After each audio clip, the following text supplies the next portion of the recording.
Ya, bismillahirrahmanirrahim. Assalamualaikum warahmatullahi wabarakatuh. Untuk mitra sejamaah siar, selamat menunaikan ibadah sholat maghrib untuk mitra yang berada di wilayah Bekasi dan sekitarnya.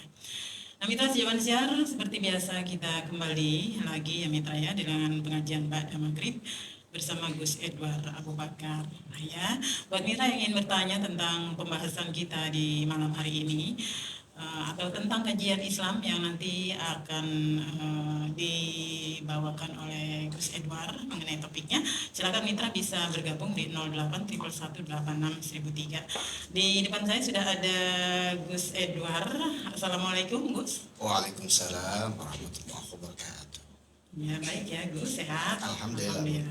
Ya.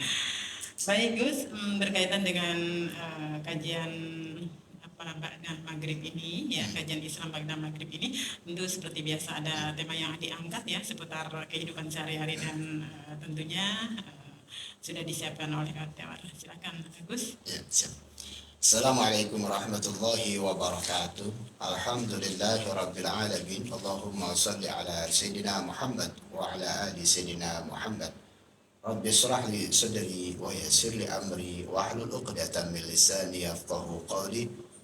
Amma ba'du, wa qala Allah Ta'ala fil Qur'anil Karim, a'udzu billahi minasyaitonir rajim. Bismillahirrahmanirrahim.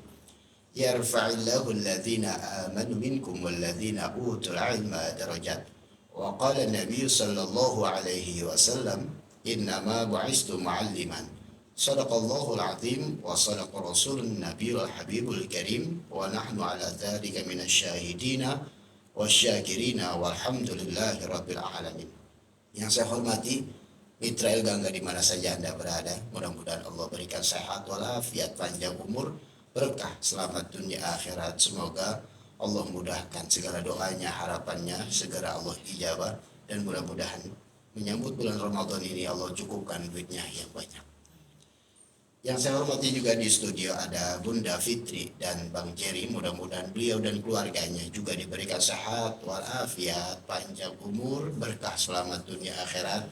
Semoga Allah ijabah segala doa, harapannya, permintaannya dan cita-citanya, dan mudah-mudahan menyambut bulan Ramadan ini Allah berikan kebahagiaan zahir dan batinnya dan juga banyak duitnya. Amin ya Allah ya Rabbal Alamin. Baik mitra Gangga, hari ini mengelarkan daripada 3 hal yang dibenci oleh Allah Subhanahu wa Ta'ala. Kemarin sudah 2, sekarang tinggal 1 lagi, yaitu yang berjudul larangan banyak bertanya yang tidak ada manfaatnya. Benarkah Rasulullah Shallallahu Alaihi Wasallam melarang umatnya banyak bertanya? Tidak ada manusia yang mengetahui segala hal. Hidup manusia selalu berproses. Semakin banyak manusia belajar, maka pengetahuannya pun semakin luas. Salah satu cara untuk menambah pengetahuan adalah dengan bertanya kepada orang yang pandai dan lebih tahu tentang materi pertanyaan yang kita tanyakan. Allah Subhanahu wa Ta'ala berfirman dalam surat An-Nahl ayat 43. Fas'alu ala ahla dzikri in kuntum la ta'lamun. Bertanyalah kepada orang yang memiliki pengetahuan bila kalian tidak mengetahui. Kendati bertanya dianjurkan dalam Islam, tapi konon terlalu banyak bertanya juga tidak dibolehkan dalam Islam, terutama yang berkaitan dengan hal-hal yang tidak penting. Dalam hadis riwayat Abu Hurairah radhiyallahu anhu disebutkan bahwasanya Rasulullah Shallallahu Alaihi Wasallam bersabda, fa innama ahlakal ladzina man qablakum kasratu masailihim wa ikhtilafuhum ala anbiya'ihim. Artinya sesungguhnya orang-orang sebelum kalian itu binasa karena banyak bertanya dan berselisih dengan para nabi. Hadis riwayat Bukhari dan Muslim. Lalu bagaimana sebaiknya? Apakah sering bertanya atau tidak bertanya sama sekali? Dalam ayat di atas dianjurkan untuk bertanya, sementara hadis yang melarang banyak bertanya. Untuk memenuhi atau memahami kedua dalil ini agar tidak bertolak belakang atau kontradiktif, Imam An-Nawawi Al-Bantani dalam Syarah Matan Arba'in menjelaskan ada 3 macam bentuk pertanyaan. Beliau mengatakan pertanyaan ada beberapa macam. Yang pertama, pertanyaan orang awam tentang kewajiban agama, semisal mengenai wudhu, sholat, puasa, hukum, muamalah, dan lain-lain. Bentuk kedua adalah pertanyaan tafakuh fiddin, yaitu pendalaman agama yang tidak hanya diamalkan untuk diri sendiri seperti qadha dan fatwa. Menanyakan hal yang berkaitan dengan persoalan ini adalah fardu kifayah. Bentuk ketiga adalah bertanya tentang sesuatu yang tidak diwajibkan Allah, baik untuk diri sendiri maupun orang lain. Inilah yang dimaksud dalam hadis yang saya sudah bacakan tadi. Imam An-Nawawi menjelaskan ada 3 macam pertanyaan. Pertama, ada pertanyaan yang penting, khususnya yang berkaitan dengan cara ibadah wajib, maka hal seperti ini wajib ditanyakan kepada orang yang lebih mengetahui agar kita bisa menjalankan ibadah dengan benar dan sempurna. Yang kedua, pertanyaan yang berkaitan dengan kehidupan orang banyak. Misalnya, minta fatwa kepada seorang mufti terkait permasalahan yang terjadi di dalam musyawarah. Yang ketiga, bertanya tentang sesuatu yang tidak penting, yang kalau hal ini ditanyakan bisa jadi akan memberatkan atau menimbulkan masalah. Larangan bertanya dalam hadis di atas sebetulnya menurut Imam An-Nawawi Al-Bantani merespon orang yang banyak bertanya tentang sesuatu yang didiamkan dalam syariat.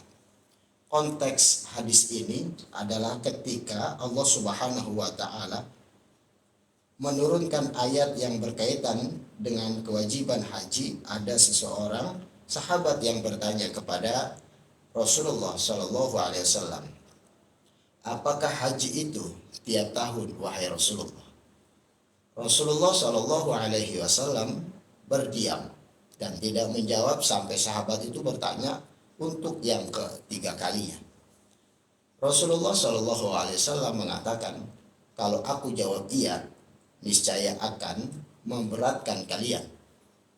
Tinggalkanlah atau jangan bertanya terhadap sesuatu yang aku biarkan. Dalam riwayat lain Rasulullah Shallallahu Alaihi Wasallam mengatakan, diamnya atau syariat adalah rahmat bagi kalian, maka janganlah bertanya. Dengan demikian, tidak semua pertanyaan itu dilarang dan dicela dalam Islam. Pertanyaan yang memberikan manfaat terhadap diri sendiri dan orang lain tetap dianjurkan dalam Islam. Bahkan hukumnya wajib bila itu berkaitan dengan ibadah wajib. Tetapi saya menyarankan untuk menahan diri dari menanyakan hal-hal yang tidak penting. Karena jawaban dari pertanyaan itu bisa jadi akan menyusahkan diri sendiri dan orang lain, yang terlebih lagi, yang parah lagi akan menjadi kekacauan atau masalah yang besar. Maka daripada itu, apabila di mana kita banyak bertanya silakan, tetapi menimbulkan daripada permasalahan maka jangan banyak bertanya. Cukuplah hanya yang penting-penting saja, jangan menjadikan pertanyaan yang ujungnya akan menjadi keributan dan lain sebagainya. Wallahu alam bishawab. Demikian. Baik, haturun untuk Ustaz lagi, Gus Edward. Alhamdulillah Ustaz juga ya. Amin ya Allah. Ya.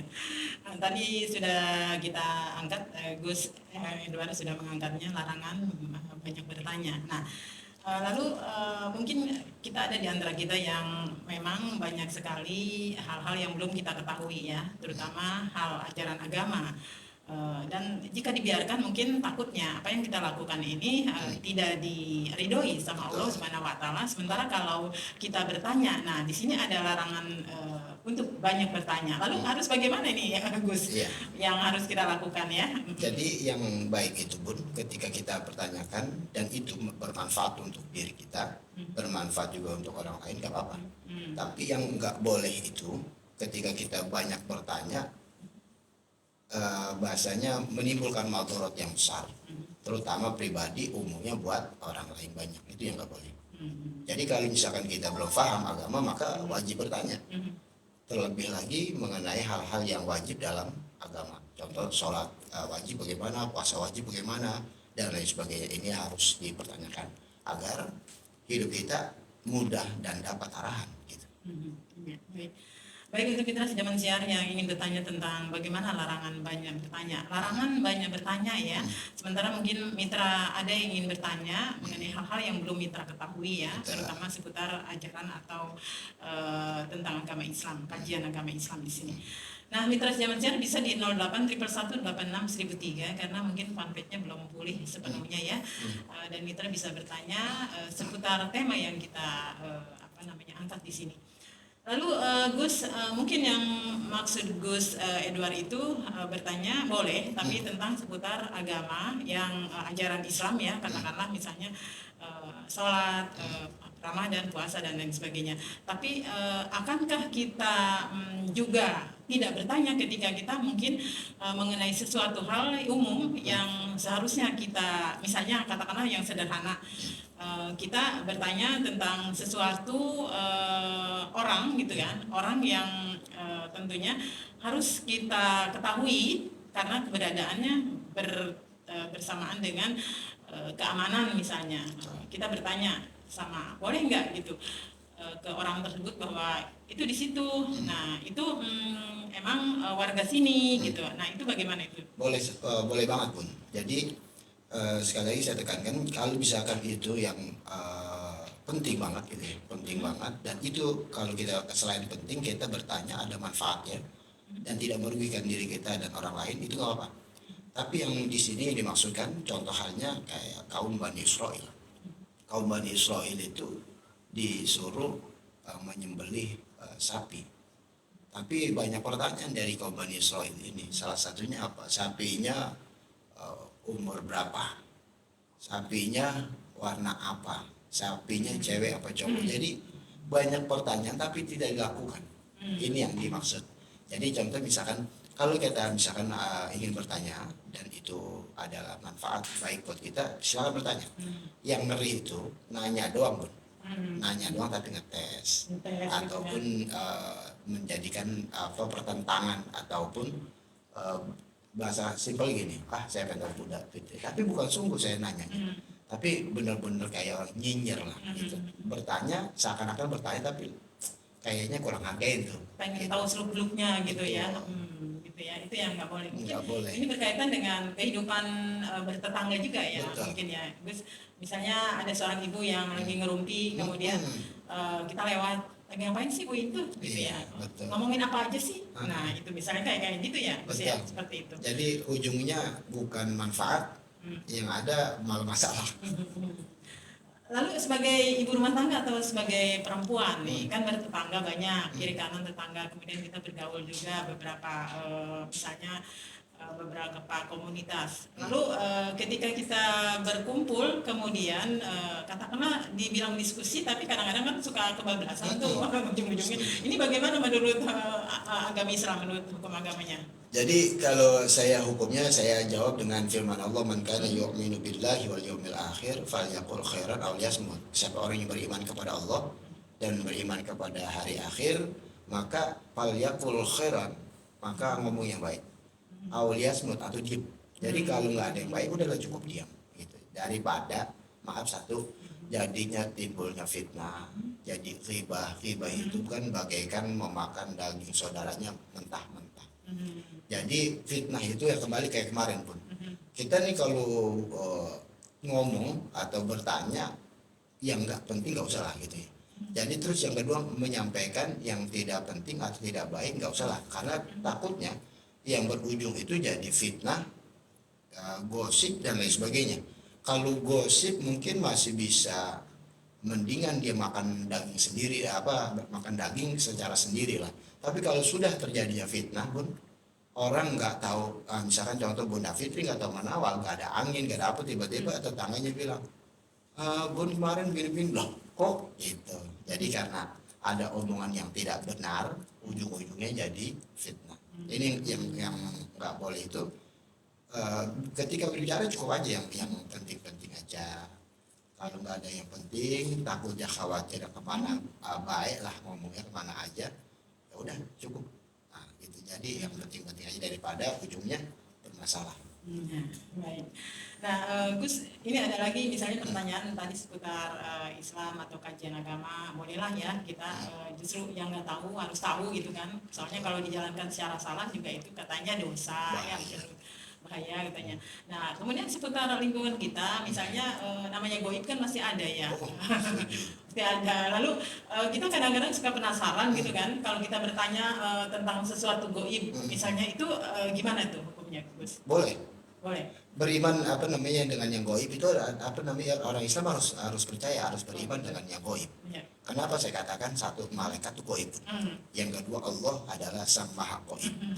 Nah, salah satunya lagi iblis, setan dan lain sebagainya goib. Bukan berarti ketika kita ingin tahu dia lalu kita menyembah dia dan mengikuti dia, tidak. Tapi kita cukup mencari tahu agar menjadi ilmu yang bermanfaat dan pengetahuan yang berguna. Contoh, setan itu ada. Nah, mana buktinya? Buktinya ya sebelum waktu itu kan jin itu iblis itu adalah makhluk yang terbaik. Ketika diciptakan Nabi Adam, iblis ini disuruh nyembah kepada Nabi Adam. Dengan nyembahnya ini maksudnya menghormati, bukan menyembah menuhankan, tapi menghormati, diperintahkan oleh Allah. Iblis tidak mau pun. Iblis mengatakan, saya lebih mulia ya Allah, karena saya diciptakan dari api, sedangkan Adam dari tanah. Buat apa saya menghormati Adam? Nah, sehingga diusirlah oleh Allah Subhanahu Wa Taala. Dengan usiran itu, iblis ini mengatakan, saya akan menggoda Adam dan keturunannya sampai hari kiamat. Nah, ini adalah iblis itu ada. Nah, kalau misalkan jin ada enggak? Di surat An-Nas itu kan, qul a'udzu birabbin nas, malikin nas, ilahin nas, min syarril waswasil khannas alladzi yuwaswisu fi sudurin nas minal jinnati wan nas. Jadi ada lagi, wa ma khalaqtul jinna wal insa illa liya'budun. Tidak akan aku ciptakan jin dan manusia selain untuk menyembah. Bukan berarti ketika sudah diciptakan langsung mudah menyembah. Tapi contohlah kita sebagai manusia, ada yang beribadah, ada yang tidak beribadah. Gak usah kita lihat jinnya gitu ya. Jin kapan ibadah nggak tahu gitu. Karena kita belum sampai ke situ. Pastinya mungkin ada beberapa saudara-saudari kita yang memahami tentang ilmu gaib lah. Kalau kita lihat manusia aja, manusia itu ada yang menurut, ada yang enggak. Nah, yang enggak bagaimana? Kita doakan semoga Allah berikan hidayah. Jadi jangan dijinyir. Wah, lu jauh sama Allah, lu neraka. Jangan juga. Emang kita udah pasti banget masuk surga kan, belum tentu. Nah, jadi kita harus percaya ngomong jin atau alam gaib itu ada. Dan kita misalkan mencari pengetahuan tentang gaib, boleh-boleh banget. Bukan boleh-boleh aja nih, boleh-boleh banget. Karena ya kita kalau harus peka. Kalau kita cuman pede kita aja nih, nggak ada setan, nggak ada jin, nggak ada iblis, kayaknya kita kurang hati-hati ntar. Tapi kalau kita mengetahui, menyadari adanya mereka, kita pasti lebih hati-hati. Hati-hati ya dalam menjalani hidup ya. Contoh, misalkan lagi ada masalah, tiba-tiba ada yang bisikin, lu didengarin kayak dia mau itu begini. Jangan langsung percaya itu malaikat. Kalau menghasut dan ujung-ujungnya bikin emosi dan mengedepankan nafsu, pasti kan itu bukan malaikat. Kalau malaikat tuh sabar. Semoga Allah berikan jalan keluar. Pokoknya tuntunannya baik ya. Itu syaitan yang menjerumuskan atau menghasut ya. Gitu ya.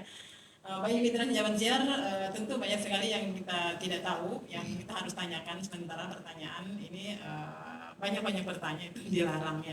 Lalu bagaimana nih Gus tentang kita bertanya tentang sesuatu yang mungkin dimaafkan oleh Allah dan tidak dimaafkan. Ini antara dimaafkan dan tidak dimaafkan. Ini bagaimana nih? Perbuatan apa gitu?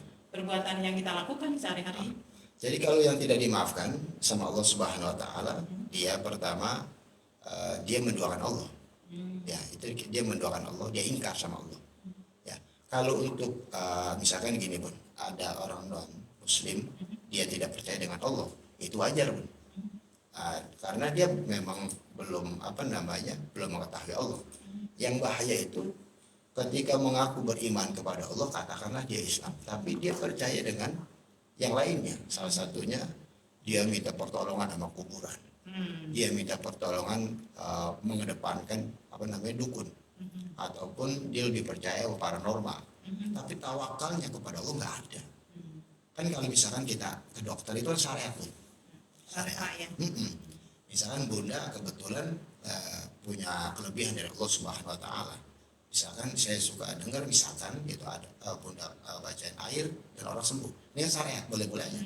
Tapi kan tetap antara Bunda dan sayanya bertawakal kepada Allah. Ini saya cuma perantara dan Allah yang menentukan. Itu kan ya.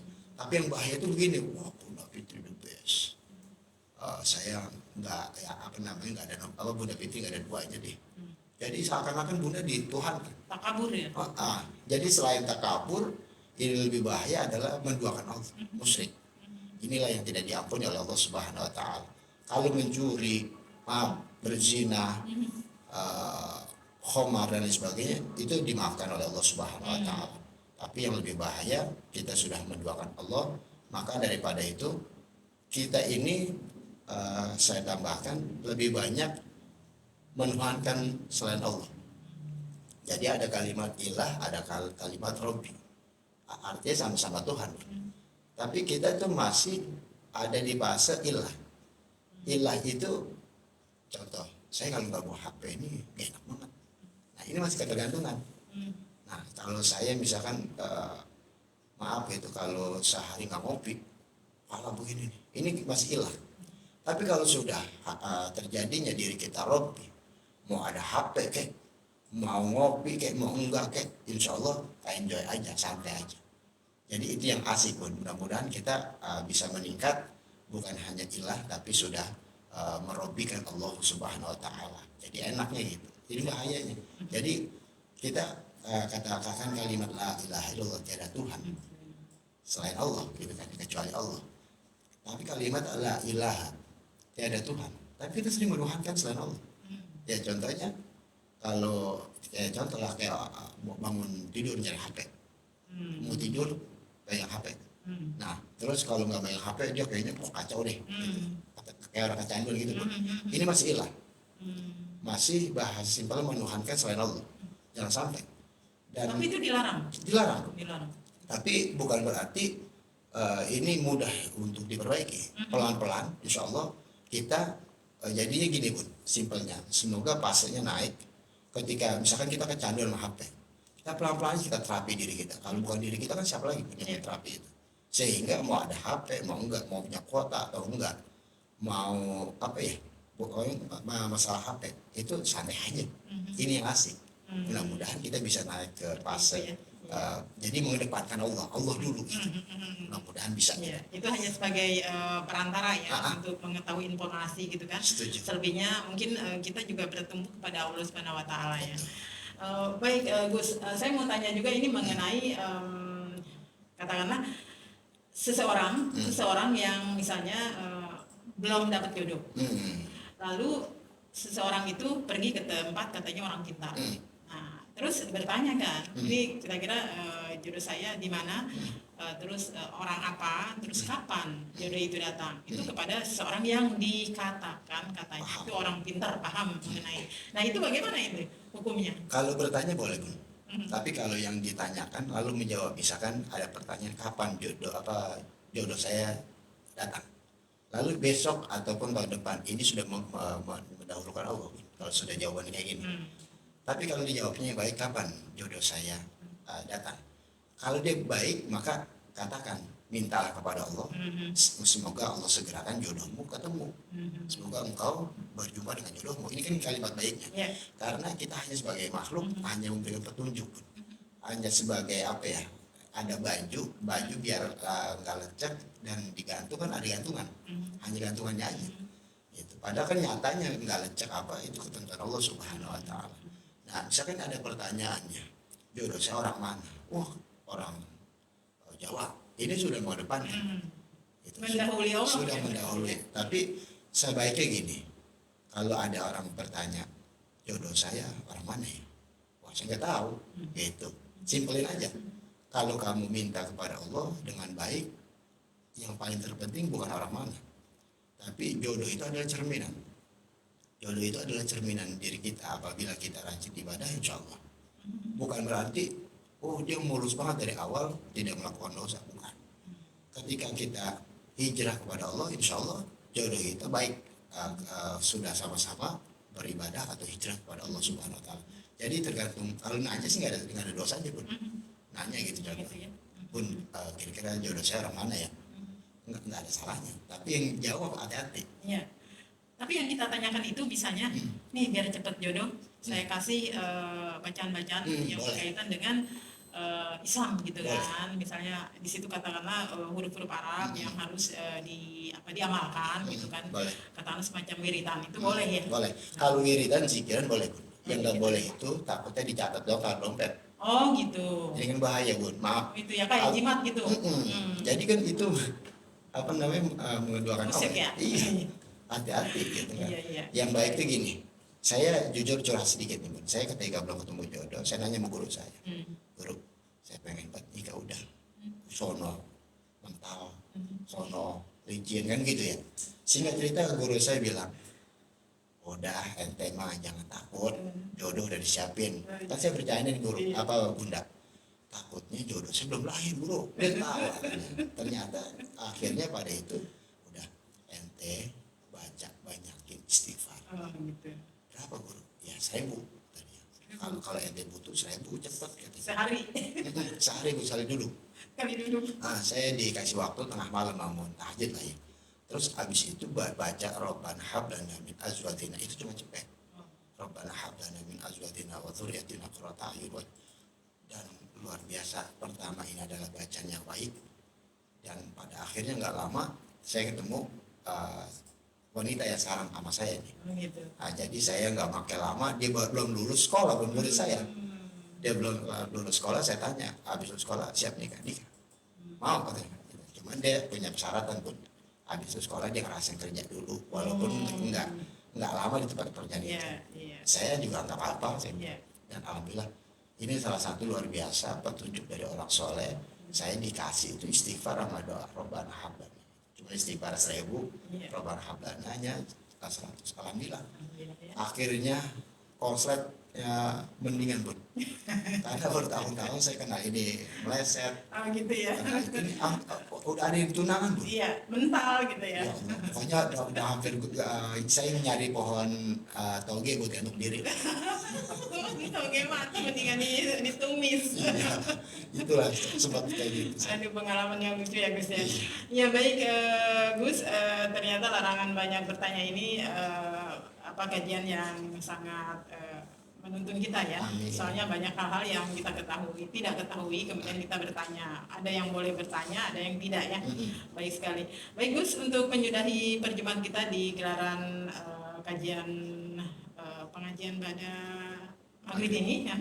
Silakan, mungkin ada yang akan disampaikan, silakan Gus. Baik mitra Gangga di mana saja Anda berada, saya memberikan kesimpulan, silakan kita bertanya apabila kita tidak tahu. Yang tidak boleh itu kita banyak bertanya tidak dilakukan.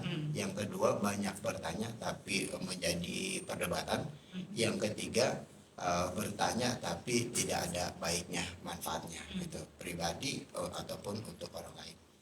Baik mitra Gangga, kita terus bantu, kita berjuang di jalan Allah Subhanahu Wa Taala, kita bantu syiar agama Islam, yaitu dari terdekat dari rumah kita, baik ada musola, majelis ta'lim, masjid, pondok pesantren atau apapun itu, kita bantu, kita berperan untuk syiar agama kita, baik kita menjadi pengurusnya ataupun hanya jamaah yang hanya hadir yang pada pengajian itu. Yang kedua, jangan pernah memandang makhluk Allah Subhanahu Wa Taala dengan sebelah mata, karena pada hakikatnya mereka adalah makhluknya Allah. Maka sayangilah mereka dengan cinta bahwa mereka adalah makhluknya Allah, sehingga Allah memberikan kasih sayangnya kepada kita semua. Yang ketiga, kita berdoa kepada Allah, mudah-mudahan doa-doa kita diijabah oleh Allah Subhanahu Wa Taala. Bismillahirrahmanirrahim. Alhamdulillahirabbil alamin. Allahumma shalli ala sayyidina Muhammad wa ala ali sayyidina Muhammad. Rabbana zalamna anfusana wa illam taghfir lana wa tarhamna lanakunanna minal khasirin. لا إله إلا أنت سبحانك إني كنت من الظالمين لا حول ولا قوة إلا بالله العلي العظيم اللهم أرنا الحق حقا وارزقنا اتباعه وأرنا الباطل باطلا وارزقنا اجتنابه ربي اغفر لنا ولوالدينا وارحمهما كما ربيانا صغارا ربي زدنا علما وارزقنا فهما ربنا هب لنا من أزواجنا وذريتنا قرة أعين واجعلنا للمتقين إماما ربنا هب لنا من الصالحين ربنا هب لنا من الصالحين ربنا هب لنا من الصالحين اللهم بارك لنا في شعبان وبلغنا رمضان اللهم بارك لنا في شعبان وبلغنا رمضان اللهم بارك لنا في شعبان وبلغنا رمضان ربنا آتنا في الدنيا حسنة وفي الآخرة حسنة وقنا عذاب النار وصلى الله على سيدنا محمد وعلى آله وصحبه وسلم والحمد لله رب العالمين السلام عليكم ورحمة الله وبركاته.